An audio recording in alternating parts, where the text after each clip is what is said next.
Nous avons vu dans le chapitre sur le champ magnétique qu'un fil rectiligne parcouru par un courant génère un champ magnétique.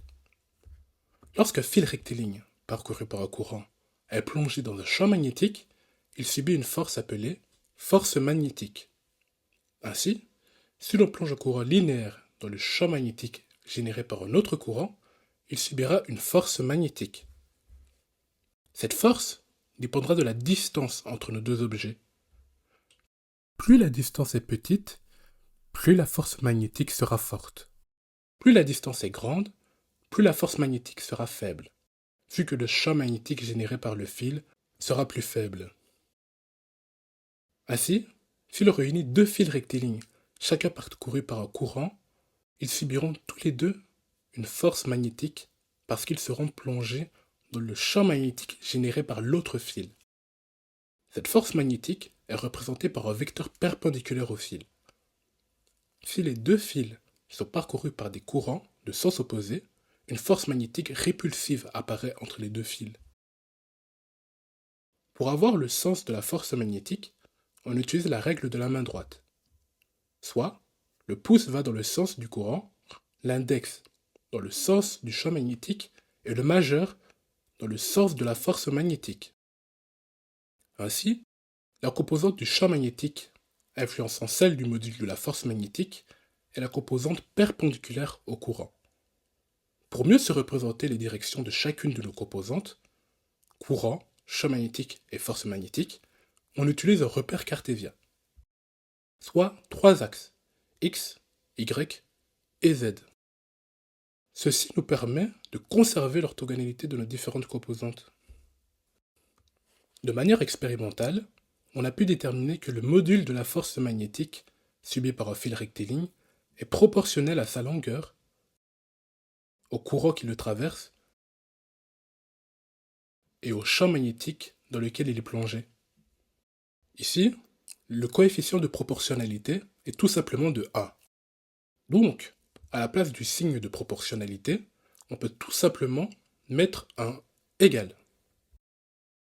Lorsque le fil rectiligne est incliné dans un champ magnétique, c'est-à-dire que le courant n'est plus perpendiculaire au champ magnétique, la force magnétique reste, elle, perpendiculaire au courant, mais son intensité diminue.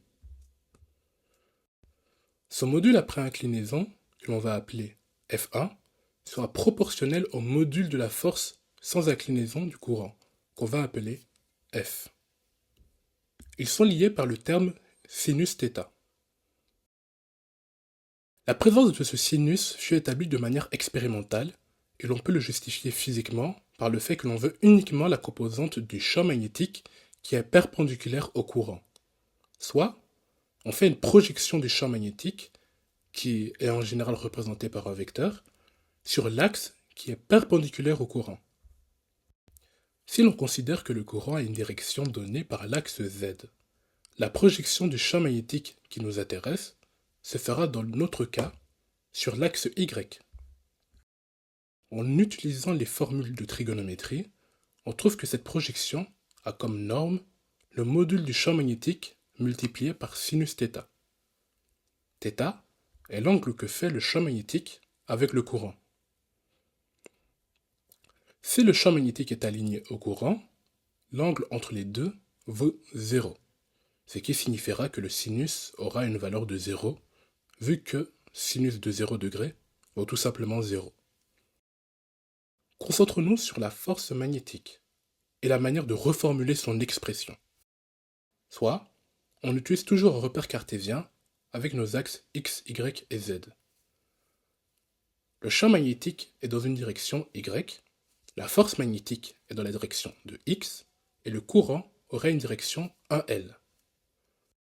J'utilise, moi, 1L comme vecteur unitaire pour vous indiquer la direction du courant. Cela a pour but de faciliter les explications. Afin de désigner le sens et la direction du courant, j'attribuerai un caractère vectoriel à sa longueur. La longueur aura donc comme caractéristique supplémentaire un sens et une direction. Le vecteur L va dans le sens du courant et a la même direction que le courant. Soulignons que l'intensité du courant, I, n'est pas un vecteur. Afin d'exprimer la notion de direction et de sens de la force magnétique, on va utiliser le produit vectoriel afin de simplifier l'écriture de la formule. Ainsi, maintenant que l'on connaît la direction et le sens de notre courant, mais aussi la direction et le sens de notre champ magnétique, qui sont donnés par les vecteurs unitaires qui leur sont associés, on peut établir une première formule plus concise de la force magnétique, en utilisant le produit vectoriel. Cette représentation-ci de la formule de la force magnétique n'est pas courante. Elle peut cependant aider à faire des calculs lorsqu'il faut calculer la force magnétique exercée sur un fil rectiligne parcouru par un courant d'intensité I, de longueur L, plongé dans un champ magnétique de module B. Attention, ce ne sont pas les fils en eux-mêmes qui vont subir la force magnétique, mais bien les charges se déplaçant en leur sein qui vont faire que l'on considère que l'ensemble du fil subit la force magnétique. Petite parenthèse, afin d'introduire l'unité de mesure du champ magnétique, le Tesla. On va faire une analyse dimensionnelle, étant, en très bref, une méthode nous permettant de déterminer une unité de mesure. On trouve que le champ magnétique a comme unité de mesure du newton sur de l'ampère multiplié par du mètre. Cette grandeur est appelée le Tesla. Soit 1 Tesla correspond au champ magnétique capable de provoquer une force d'1 newton sur un fil d'1 mètre perpendiculaire à ce champ, parcouru par un courant d'1 ampère. Après avoir vu une formule simplifiée de la force magnétique, on peut utiliser également une formule utilisant la densité de courant. La densité de courant est le courant divisé par la surface qu'il traverse. Soit, pour un fil rectiligne, c'est la surface de la section du fil. Il est représenté sous forme de vecteur et comprend en son sein directement le sens du courant et sa direction. Dans les faits, il permet de remplacer le vecteur longueur que j'avais ajouté. Ainsi, vu que l'on sait que, pour le fil, le courant représente la densité de courant multipliée par la surface de la section du fil, on peut le substituer dans la formule de la force magnétique, afin d'avoir cette nouvelle expression. Cela nous permet également de trouver la force appliquée sur des corps parcourus par des courants qui ont une répartition plus aléatoire, soit qui traversent une surface qui n'est pas forcément un disque. Voici, représenté ici, le chemin inverse afin de retomber sur la formule qu'on avait pu retrouver expérimentalement pour caractériser la force magnétique. Maintenant qu'on a pu voir deux formes de l'expression mathématique nous donnant la force magnétique, réexprimons-la sous la forme la plus fondamentale, c'est-à-dire là où l'on peut bien discerner quels éléments la composent. Pour ce faire, revenons à la formule de base du courant. On sait que l'intensité d'un courant est par définition la quantité de charge passant par unité de temps.